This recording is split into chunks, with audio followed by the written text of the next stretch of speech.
నమస్తే, నేను మీ సతీష్. ఆంధ్రప్రదేశ్లో ప్రభుత్వ ఉద్యోగులపై జగన్మోహన్ రెడ్డి దమనకాండ కొనసాగుతుందనేటువంటి చర్చ అయితే ఏపీ రాజకీయ వర్గాల్లో చాలా విస్తృతంగా జరుగుతుంది. ముఖ్యంగా జగన్ అరాచకం పరాకాష్ఠకు చేరింది అంటూ ఉద్యోగులు కూడా ఈ రోజున మండిపడుతున్నటువంటి పరిస్థితులు అయితే రాష్ట్ర వ్యాప్తంగా కనిపిస్తూ ఉన్నాయి. మరి ఇదే అంశాలపై మనతో చర్చించేందుకు సీనియర్ జర్నలిస్ట్ దుర్గా కుమార్ గారు ఉన్నారు. సార్ నమస్కారం. నమస్కారం సతీష్ గారు, మన వీక్షకులు కూడా నమస్కారం. సార్, ముఖ్యంగా ఈ రోజున ఉద్యోగుల పట్ల జగన్మోహన్ రెడ్డి వ్యవహరిస్తున్నటువంటి తీరు, తాజాగా కూడా ఏదైతే సర్వశిక్ష అభియాన్ ఉద్యోగులు ఏదో నిరసన చేస్తూ ఉంటే వాళ్ళ పట్ల జగన్మోహన్ రెడ్డి ప్రభుత్వం కానీ పోలీసులు కానీ వ్యవహరించినటువంటి తీరు ఎలా అర్థం చేసుకోవచ్చు? ఇప్పుడు ఎట్లా ఉంటుంది సతీష్ గారు, ప్రభుత్వం అనేది ఉద్యోగుల పట్ల, ఉద్యోగులని బిడ్డలే కదండి, ఉద్యోగుల పట్ల సామరస్యంగా ఉండాలి. ఇష్యూస్ ఉంటాయి, వాళ్ళకి ఉండగని కాదు, ఉన్నప్పుడు పిలిపిస్తాం, మాట్లాడటం. ఇప్పుడు ఇంతమంది మంత్రివర్గ సహచరులు ఉన్నారు ఆయనకి, అనేక మంది సలహాదారులు ఉన్నారు, సజ్జల గారు లాంటి ఆల్రౌండర్ ఉన్నాడు. అట్లాంటప్పుడు వాళ్ళని పిలిపించి మాట్లాడాలి, కానీ వాళ్ళని బజార్లో పట్టుకుని ఫిజికల్గా ఎత్తేసి తీసుకెళ్ళిపోతున్నారండి. అసలు ఇదివరకైతే కనీసం ప్రివెంట్ చేసి ఏదో మిమ్మల్ని అరెస్ట్ చేస్తున్నారు పదండి అనేవాళ్ళు. అట్లా కాకుండా మా పని మమ్మల్ని చేసుకొనివ్వండి, మా భావన మేము వ్యక్తపరచుకొనివ్వండి అని చెబుతున్న లీడర్స్ని చూసాం కదండి, మీడియాలో వచ్చినాయి. వాళ్ళని ఫిజికల్గా లిఫ్ట్ చేసి భుజాన పసిపిల్లల్ని వేసుకున్నట్టు వేసుకుని, పిల్లల్ని కాదు సార్, వాళ్ళు ఏదో సంఘ విద్రోహ శక్తులు అన్నట్టుగా, అంటే అతను భుజాన్ని వేసేసుకుని ఎత్తుకెళ్ళిపోయి స్కూల్స్లోంచి బస్సులు తీసుకొస్తున్నారండి, వ్యాన్లు, వాటిల్లో వేసి తొక్కేస్తున్నారు. తొక్కేసి డోర్ వేసేయటం, తీసుకెళ్ళిపోవటం ఫిజికల్గా. దాంతో ఇక మిగిలిన వాళ్ళందరినీ చల్లా చెదురు చేసేయటం. ఇది సమస్య ఉందా లేదా, ఉంటే దాన్ని ఎట్లా పరిష్కరించాలి? ఇప్పుడు ఆయన టర్మ్ కూడా అయిపోతుంది కదండి, ఇంకా 2 నెలల్లో ముఖ్యమంత్రి పదవి ముగుస్తుంది, ప్రభుత్వ పదవీ కాలం అయిపోతుంది. సమస్యలు ఏమైనా ఉన్నప్పుడు దాటిని అడ్రస్ చేసి పిలిపించి అంత కాదు ఇంత ఇస్తాము, ఇంత ఏదో ఒకటి పరిష్కారం చేస్తే అదొక రకం. లేదు, ఇప్పుడు ఎలక్షన్లో నోటిఫికేషన్ వస్తుంది కదా, మీరు వెయిట్ చేయండి, ఏదో గవర్నమెంట్ మళ్ళీ వస్తుంది, వచ్చినప్పుడు చేసుకుంటారు అని అన్నా చెప్పాలి. అంతేగాని దౌర్జన్యంగా వాళ్ళ మీద లాఠీ చార్జీలు చేయటం, ఫిజికల్గా భౌతికంగా తీసి వ్యాన్లో పారేసుకుని వెళ్తే ఏమన్నా వస్తువులండి, ఏమన్నా బస్తాలా, వాళ్ళ మనుషులా? సార్, ముఖ్యంగా ఉద్యోగస్తులు అంటే వాళ్ళు కూడా ప్రభుత్వంలో అంతర్భాగమే.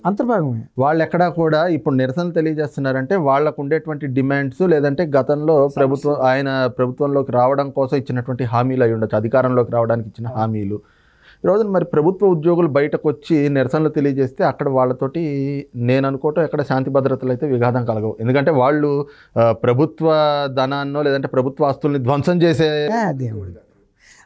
మరి అయినా కూడా ఈ విధమైనటువంటి చర్య. మీ పిల్లలు ఇంటర్మీడియట్ మరియు ఎంసెట్ చదువుతూ సబ్జెక్ట్స్ లో కన్ఫ్యూజ్ అవుతున్నారా? కాన్ఫిడెన్స్ లెవెల్ తక్కువగా ఉందా? రిపీటెడ్ మిస్టేక్స్ చేస్తున్నారా? అయితే మీకోసమే ఉంది Rise app. 1 lakh question bank, performance analysis, online classes by experts, ఇంకా మరెన్నో ఫీచర్స్ తో మీ ముందుకొచ్చింది రైజ్ ద పర్ఫెక్ట్ గైడ్.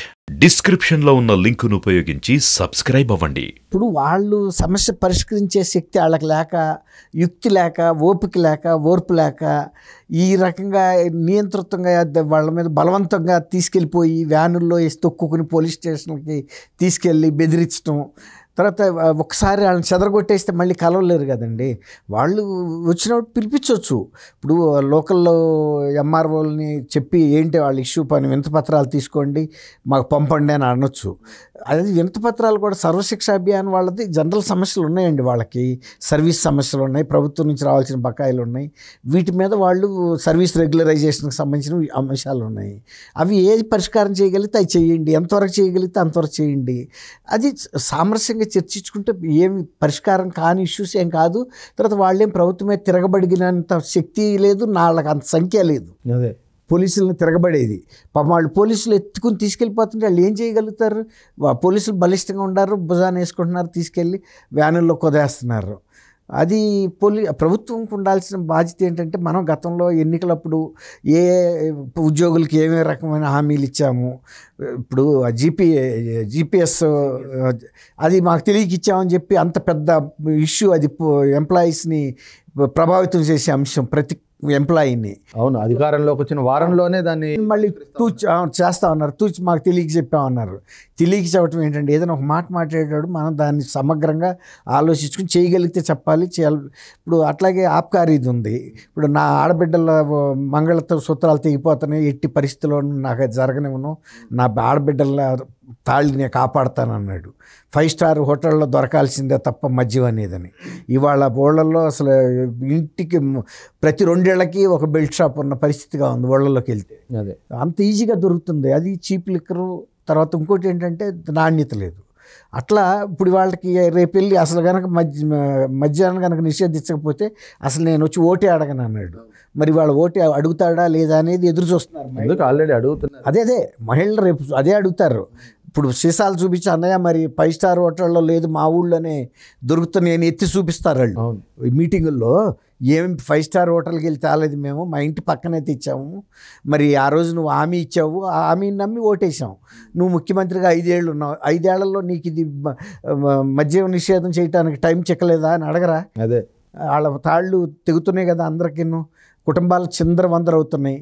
కాబట్టి సతీష్ గారు ఇట్లాంటి హామీలు ఉద్యోగులకి ఇచ్చారు, మామూలు ప్రజలకి ఇచ్చారు. తర్వాత ప్రభుత్వం మేము మీకు ఇంత సంక్షేమం చేస్తామని ఇప్పుడు వృద్ధాప్య పెన్షన్లు ఉంది. వృద్ధాప్య పెన్షన్లు 2 నుంచి 3 వేలకు పెంచుతా అన్నారు. అంటే రాగానే పెంచుతాడనే ఆశతో వేశారు.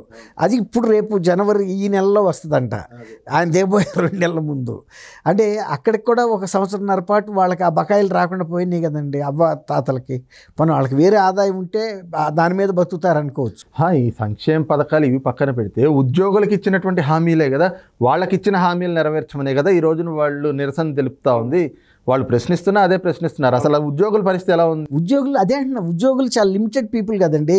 ప్రభుత్వం మీద ఇచ్చే వేతనాలు జీతాలతోనే వాళ్ళు బ్రతుకుంటుంది. ఇప్పుడు వాళ్ళు మీరు ఎన్నికల ముందు హామీ ఇస్తే ఆశపడి మీకు ఓట్లు వేశారు. వాళ్ళు ఇంకోటి చెబుతున్నారు, మేము 200 దొంగ ఓట్లు వేయించామని. జగన్మోహన్ రెడ్డి గారికి బాగా చెప్తూ చెప్పారు, మేము వేయించాము ఎందుకంటే ఆశపడ్డాం, మా సమస్యలు పరిష్కరిస్తా అన్నాడు, మాకు ఎన్నో వరాలు ఇస్తానన్నాడని. ఎవరైనా ఆశే కదండి. అయిన తర్వాత ఏమైంది, ఈయన వచ్చిన తర్వాత ఏమి జరగకపోగా ఇంకా సమస్యలు పెరిగినాయి. తర్వాత పే రివిజన్ వేసినప్పుడు ఎవరికన్నా జీతాలు తగ్గుతాయండి? అదే తగ్గిన మొత్తం దేశ చరిత్రలోనే ఆంధ్రప్రదేశ్లో గగ్గోలు పెట్టి ఏడ్చారు. ఏం చేస్తారు వాళ్ళు? ప్రభుత్వం కఠిన వైఖరి తీసుకుంటుంది. ఇదివరట్లాగా వెళ్ళి ప్రభుత్వం ముందు చర్చలు చేయడానికి మంత్రుల్ని పురమాయించట్లా. మీరు కూర్చుని ఇగో 5 మాట్లాడతారు మీ తరపున, మా తరపున మీరు కూడా రండి అని. ఇదివరకు గతంలో అట్లా రిప్రజెంటేషన్ పంపేవాళ్ళు, మినిస్టర్స్కి రిఫర్ చేసేవాళ్ళు ఇష్యూని. సరే వాళ్ళు చర్చించిన తర్వాత ఒక నివేదిక ప్రభుత్వానికి ఇచ్చేవాళ్ళు. ఆ నివేదిక క్యాబినెట్లో పెట్టి ఎంతవరకు చేయగలిగితే అంతవరకు చేసేవాళ్ళు. అంతేగాని ఉద్యోగుల పట్ల ఇట్లాంటి దురుసుగాను కఠిన వైఖరి తీసుకున్న ప్రభుత్వాలు గతంలో లేవండి. సమస్యలు ఉద్యోగులకు ఉంటాయి, ఎంతో కొంత ఎన్ని సమస్యలు పరిష్కరించినా ఏదో ఒకటి వస్తానే ఉంటుంది. అందులో అసలు మీరు మొదలైతే తీర్చట్లేదు కదా, ప్రతిదానికి ఆర్థిక అంశాలు ముడేస్తున్నారు. మా కోశాగార పరిస్థితి బాగాలేదని. ఒక్క సిపిఎస్ఏ కాదు, గతంలో చూస్తే 2 డిఏలు బకాయి ఉంటాయి. అవును, దాని మీద జగన్మోహన్ రెడ్డి గారే గగ్గోలు పెట్టారు. ఉద్యోగుల కంటే ఎక్కువగా ఈయనే గగ్గోలు పెట్టారు. ఇప్పుడు మరి 11 డిఏలు 12 డిఏల్లో మొన్న ఒక్క డిఏని ఆయన ఏదో వాళ్ళ మీద సానుభూతితోటో లేదంటే వాళ్ళకి గిఫ్ట్ ఇస్తున్నట్టుగా ఇచ్చినట్టు ప్రకటించారు బహిరంగ వేదికగా. అసలు డిఏ అనేది వాళ్ళ రైట్ అండి. ఇప్పుడు DA government, central government recommend చేస్తుంది. ఆ డిఏ అనేది ఎప్పుడు అనౌన్స్ అయితే ఆ నెక్స్ట్ మంత్ రన్నింగ్ మంత్లో అయినా సరే శాలరీలో డిఏ కలిపేయాలి, అది ఆటోమేటిక్.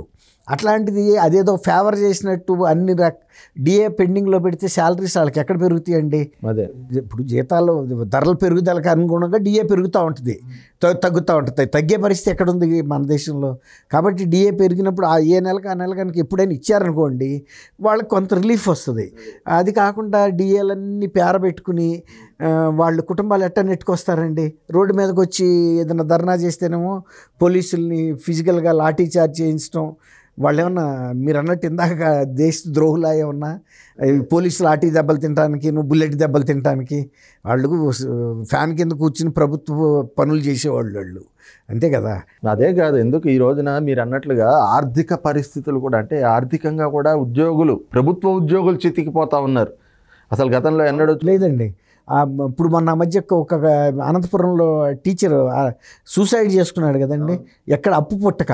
గతంలో మీరు గవర్నమెంట్ ఉద్యోగులు అంటే ఎక్కడన్నా ఆ ఊరు కొత్తగా వెళ్ళినా సరే, ఇతను ప్రభుత్వ ఉద్యోగం అంటే పచారీ షాపు వ్యాపారస్తుడు ఇది పెట్టేవాడు, ఖాతా పెట్టేవాడు, ఎక్కడికి పోతాడని. అట్లాంటిది వాళ్ళ పరపతి అట్లా ఉండేది. గవర్నమెంట్ ఉద్యోగం అంటే జీతం వస్తుంది, రాగానే తెచ్చిస్తాడని. అట్లా అంత పరపతి ఉండేదండి. పొరుగురు వెళ్ళినా కూడా వీళ్ళు ట్రాన్స్ఫర్ మీద వాళ్ళకి ఆ పరపతి షాపుల్లో దొరికేది. ఇవాళ ప్రభుత్వ ఉద్యోగం అంటే వీడికి జీతం ఎప్పుడు వస్తుందో తెలియదు, ఎంత వస్తుందో తెలియదు, ఈ బకాయిలన్నీ ఉంటాయి, వీళ్ళు కుటుంబాలని నెట్టుకు రాలేకపోతున్నారు, మనం ఈ బకాయిలు ఎక్కడ తీరుస్తారన్న దీని మీద వాళ్ళకి ప్రొవిజన్ కూడా పుట్టకండి. చచ్చిపోయింది, లెటర్ రాసి మరీ చచ్చిపోయాడు. ఇక నాతో నన్ను ఆఖరి పర్సన్, మిగిలిన వాళ్ళకన్నా వాళ్ళని ఆదుకోండి ఉద్యోగస్తులని. టీచర్ ఒక ఆయన అప్పుల ఊబిలో ఇరుక్కుపోయాడు. అదే ఇంకో పక్కన చూస్తేనేమో అసలు ఉద్యోగుల ఖాతాల్లో నుంచి వాళ్ళు దాచుకునేటువంటి ప్రావిడెంట్ ఫండ్ అనేది వాళ్ళు ఎప్పుడన్నా పిల్లల పెళ్ళిళ్ళకో లేకపోతే పిల్లల ఉన్నత చదువులకో తీసుకుంటారండి అప్పుగాను ఆ ప్రావిడెంట్ ఫండ్లో నుంచి. అట్లాంటి ఆ ప్రావిడెంట్ ఫండ్ నిధుల్ని గవర్నమెంట్ తీసుకెళ్ళిపోయి ఈ అప్పులతో పాటు ఇవి కూడా దాంట్లోనే గవర్నమెంట్ ఖర్చుల్లో కలిపేస్తే రేపు వీళ్ళకి అప్పులు ఎక్కడ పడతాయండి? ప్రావిడెంట్ ఫండ్లో రిజర్వ్ ఉండాలి కదా తీసుకోవడానికి. అవి ఎందుకు పెడతారంటే ఇట్లాంటి ఎమర్జెన్సీస్ వచ్చినప్పుడు, ఏదైనా మెడికల్ ఎమర్జెన్సీ కానీ, ఫ్యామిలీ మెంబర్స్కి చదువులు, పెళ్ళిళ్ళు ఇట్లా పెడతారు. గ్రామ పంచాయతీలో నిన్న నేను కొన్ని యూట్యూబ్లో చూస్తుంటే, నిన్న ఒక సర్పంచ్ సంఘం అధ్యక్షుడు తెలుగుదేశంలో చేరాడు. వచ్చి తెలుగుదేశం సభకి ఆయన కండువా వేసుకొచ్చి కండువా తీసి అవతల పడేసాడు వైఎస్ఆర్సీపీ. మా పంచాయతీ సర్పంచులకి ఏ అధికారాలు లేకుండా మమ్మల్ని ఒక డమ్మీలుగా మార్చారు, మాకు కేంద్రం నుంచి వచ్చే నిధులు కూడా వీళ్ళు డ్రా చేసేసుకున్నారు, తీసుకోవటం వలన మేము ఊళ్ళో ఏమీ చేయలేని పరిస్థితి వచ్చింది, మాకు పోటీగా వాలంటీర్ని తీసుకొచ్చారు, గ్రామ సచివాలయ వ్యవస్థను ఇంకొక వ్యవస్థను తీసుకొచ్చారు, మాకు అసలు ఉనికే లేదు, పనులు చేయించలేకపోతున్నాం, ప్రజలకి ఏమైనా నోటి మాటగా చేసే సహాయం కూడా మా వల్ల అవ్వటం లేదు అని అతను డైరెక్ట్గా కండువా కింద పడేసాడండి. సార్ ఇదే కాదు, ముఖ్యంగా చూస్తే ఈ రోజున సర్వశిక్షా అభియాన్ ఉద్యోగులు కూడా వాళ్ళు చేస్తున్నటువంటి నిరసన కార్యక్రమం అనేటువంటిది జగన్మోహన్ రెడ్డి గారు ఇచ్చినటువంటి హామీలు నెరవేర్చమని, వాళ్ళ డిమాండ్స్ ఏవైతే ఉన్నాయో ఆర్థికంగా వాళ్ళకి రావాల్సినటువంటి ఆర్థిక ప్రయోజనాలు, అట్ ద సేమ్ టైం వాళ్ళకి ఆయన ఇచ్చినటువంటి హామీలు అయినా కూడా ఉద్యోగుల పట్ల ఈ తీరులో వ్యవహరిస్తూ ఉండడం, మరి ఇది రేపొద్దుట ఎలాంటి పరిణామాలకి దారితీయచ్చు? ఎందుకంటే ఉద్యోగ సంఘాలతోటి చర్చలు అయితే జరుపుతున్నాం అంటున్నారు తప్పితే, ఎవరో 4 ఉద్యోగ సంఘాలని పిలుస్తారు, వాళ్ళతోటి ఆయన జరిపే చర్చలు కూడా అర్ధరాత్రిలో ఎలా జరుగుతున్నాయి చూస్తున్నాం కదా, దాని మీద ఏం చెప్తారు? ఇప్పుడు ఉద్యోగుల్ని అంత క్షోభ పెడితే ఎవరైనా సరే అండి, ప్రభుత్వం మీద వచ్చే జీతాలు, తర్వాత వేతన, అది ఇతర అలవెన్స్లే కదండి వాళ్ళకి వచ్చే ఆదాయం. ఇప్పుడు ప్రభుత్వం ఇవ్వకపోతే రేపు వాళ్ళు ఎట్లా బ్రతుకుతారు? ఇట్లా సూసైడ్లు ప్రభుత్వ ఉద్యోగులు చేసుకుంటున్నారంటే ప్రభుత్వ పనితీరుకి అదొక ప్రతిబింబం అని చెప్పాలండి. గతంలో ఇప్పుడు కూడా గవర్నమెంట్ ఉద్యోగులు ఇవాళ కాకపోతే రేపైనా ఇచ్చారు, కానీ ఏదైనా శాలరీస్ ఇంక్రీజ్ సంబంధించిన డ్యూస్ అని ఉంటే అసలు ఇప్పుడు డిఏలే ఇవ్వకుండా 10-11 డిఏలే పెండింగ్లో పెట్టేయటం, తర్వాత వాళ్ళ ప్రావిడెంట్ ఫండ్స్ కానీ ఇవ్వకపోవటం, రెగ్యులర్గా ఇవ్వాల్సిన డిఏలు కూడా ఇవ్వకుండా ఉండటం, అంటే యాన్యువల్గా రావాల్సిన ఆటోమేటిక్గా వచ్చే ఇంక్రిమెంట్స్ ఇట్లా కూడా వేధిస్తే వాళ్ళు ఏం చేయగలుగుతారండి? పులినైనా బోన్లో పెట్టి కొడితే పులి అవుతుందని కిందసారి 200 ఓట్లు వేయించారు కదండి. ఆ 200 ఓట్లు పడవేకి ఈసారి ఈ ప్రభుత్వం. ఇప్పుడు అట్లాంటి సహాయం లేకపోతే ఇంకా గెలవగలిగేది ఎక్కడ ఉంటుంది? వాళ్ళు చెబుతున్నారు మేమే వేయించిన మాట వాస్తవం అని. అంత నమ్మకంగా వాళ్ళు చేసినందుకు వాళ్ళకి జరగాల్సిన ప్రతిఫలం అని కూడా ప్రజలు కూడా సంతోషిస్తున్నారు. గవర్నమెంట్ ఉద్యోగుల ప్రవర్తన చూసిన జనం కూడా ఇవాళ గవర్నమెంట్ ఉద్యోగుల పట్ల కూడా సానుభూతి కూడా లేదు సతీష్ గారు. ఎందుకంటే ఇటువంటి ఎన్నికల అక్రమాలు చేసి ప్రభుత్వాన్ని తీసుకొచ్చారు వీళ్ళు, కాబట్టి ఆ ప్రభుత్వం చేత వాళ్ళకి ఆ శిక్ష పడాలి. ఇప్పుడు ప్రజలు శిక్ష పడుతున్నారు, వాళ్ళే ఓట్లు వీళ్ళు వేశారు, చెప్తున్నారు కదా వాళ్ళే మేము 200 ఓట్లు వేసామని. 200 ఓట్లు వేసినందుకు నీకు బాగా బ్యాండ్ పడింది కదా అనే మాట ఊళ్ళలో అడుగుతున్నారు, వాళ్ళని ముఖాన్ని అడుగుతున్నారు. సరే, అయితే ఇక్కడ ఇంకొకటి, అంటే ఎన్నికల ముందు ఇంకొక 2 నెలల్లో ఎన్నికలు ఉన్నాయనగా ఇవాళ కూడా ఈ విధంగా ఒక నిర్బంధాలు, ఈ విధమైనటువంటి చర్యలకు పాల్పడుతుందంటే గతంలో ఏ ప్రభుత్వం కూడా ఇలాంటి మొండి వైఖరి అయితే కనుక అవలంబించి ఉండదు. గతంలో చలో విజయవాడ అన్న కార్యక్రమం తీసుకున్నప్పుడు కూడా ఇదే రకమైనటువంటిది, అంతకన్నా ఎక్కువ అయిందండి. అప్పుడు ఇప్పుడు ఎన్నికలకి 2 నెలల ముందు ఇలాంటి చర్యల్ని ఎలా అర్థం చేసుకోవచ్చు? ఇక ఇంకోటండి, ఇప్పుడు ఆర్థికంగా వెసులుబాటు లేదండి. ఈ తర్వాత ప్రిస్టేజ్ అంటే ఈగోగా ఫీల్ అవుతుంది గవర్నమెంట్, ప్రతిష్టగా. అంటే వాళ్ళకి మేమెందుకు లొంగాలని, అది కరెక్ట్ కాదు కదండి. ఇప్పుడు బిడ్డలు గవర్నమెంట్కి ఎంప్లాయీస్ అనేవాళ్ళు, వాళ్ళు మన గవర్నమెంట్ని అడగకపోతే ఎవరిని అడుగుతారు? వచ్చినప్పుడు వాళ్ళని పిలిచి మాట్లాడటం అనేది కనీస మర్యాద, ప్రేమ. సొంత బిడ్డల మీద ఉండాల్సిన అది కన్సర్న్ అనేది ఉండాలి. అంతేగాని గవర్నమెంట్ వాళ్ళ మీద పోలీసులను పెట్టి పోలీసులతో ఎత్తి చేవతలు పడేస్తే రేపు పోలీసులు కూడా సమస్య వస్తుంది. పోలీసులు కూడా ప్రభుత్వ ఉద్యోగులే, వాళ్ళకు కూడా వీక్లీ ఆఫ్ ఇస్తానన్నారు, ఇవ్వాల. అది కూడా అమలు అవ్వాల హోంగార్డులకి వీళ్ళకిను. అట్లా తీర్చాల్సిన సమస్యలు తీర్చకుండా వాళ్ళ మీద ఇట్లాంటి ఒత్తిడి, అంటే ఒత్తిడి కూడా కాదు, దాన్ని ఏమంటారు, కాళ్ళ కింద వేసి తొక్కి వేసినట్టుగా చేస్తున్న అణచివేత చర్యలు, ఇది కరెక్ట్ కాదండి. ప్రభుత్వాలు అందులో తమ సొంత ఉద్యోగుల పట్ల అది దానికి ప్రతిఫలం మూల్యం చెల్లించక తప్పదండి ఎవరైనా. రైట్, ఇది చూస్తున్నాం కదా, ఏదైతే జగన్మోహన్ రెడ్డి ఒక యుగోలతోటి రాజ్యాన్ని ఏళ్తా ఉన్నటువంటి పరిస్థితుల్లాగా అయితే కనుక ఈ రోజున ఉద్యోగుల పట్ల ఆయన వ్యవహరిస్తున్నటువంటి తీరు కనిపిస్తూ ఉంది.